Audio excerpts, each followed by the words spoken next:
Retour de la Chine où il a passé une dizaine de jours dans une mission fructueuse en faveur de sa province, le gouverneur du Kasaï oriental, Jean-Paul Mbobakapo, a participé ce mercredi 6 novembre 2024 à la cérémonie d'ouverture des assises des États généraux de la justice au centre financier de Kinshasa. Placé sous le thème « Pourquoi la justice congolaise est-elle malade? Quelle thérapie pour la guérir ?» Ces assises ont été présidées par le chef de l'État et président de la République, magistrat suprême Félix-Antoine Tshisekedi Tshilombo. Le gouverneur de province, le président de l'Assemblée provinciale du Kasaï oriental, le ministre provincial de la Justice, les acteurs provinciaux du secteur de la justice et le représentant de la société civile ont suivi tour à tour les discours du bâtonnier national, ceux du président de la Cour constitutionnelle et du ministre d'État, ministre de la Justice et garde des Sceaux, ainsi que l'adresse du chef de l'État. Constant Mutamba Tungunga a dressé un diagnostic sombre de l'administration de la justice en RDC, caractérisé par des antivaleurs de toutes sortes, avant d'annoncer que ces travaux vont permettre de soigner la justice congolaise. Qu'en est-il de la justice en RDC?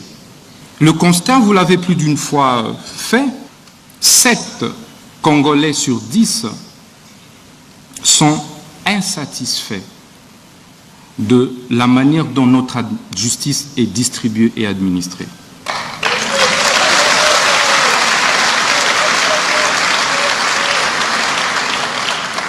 D'où les différents jérémiades, les différentes plaintes, parfois les différentes tensions sociales observées au sein de notre société.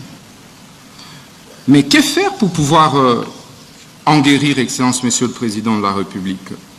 Mais il faut discuter, il faut un cadre pour échanger.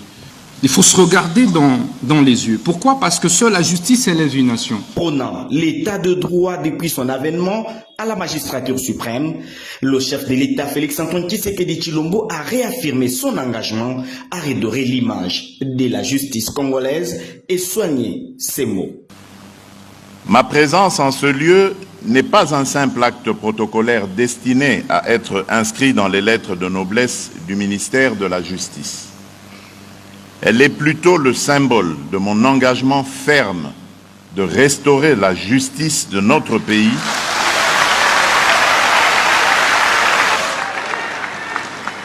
le peuple congolais au nom de qui, conformément à l'article 149 alinéa 3 de la Constitution, la justice est rendue, exige une justice qui porte haut les valeurs d'intégrité, d'impartialité et d'équité. Ernest Ilunga, ministre provincial de la Justice du Kasaï oriental, se dit satisfait de la tenue de ces assises et estime nécessaire de mettre en œuvre toutes les recommandations de ces travaux au Kasaï oriental. Ce sont des sentiments de satisfaction qui m'animent en ce moment. Pas que le temps est donné, nous allons faire un effort pour que ce qui sera décidé ici, comme ça cadre avec le gouvernement central, ça puisse répercuter dans toutes les provinces, y compris la nôtre, le Kasaï oriental. Le numéro 1 du Kasaï oriental, dont la justice fait partie de ses priorités, n'a pas manqué de remercier le chef de l'État et le ministre d'État, ministre de la Justice congolaise et garde des Sceaux pour l'organisation de ces assises.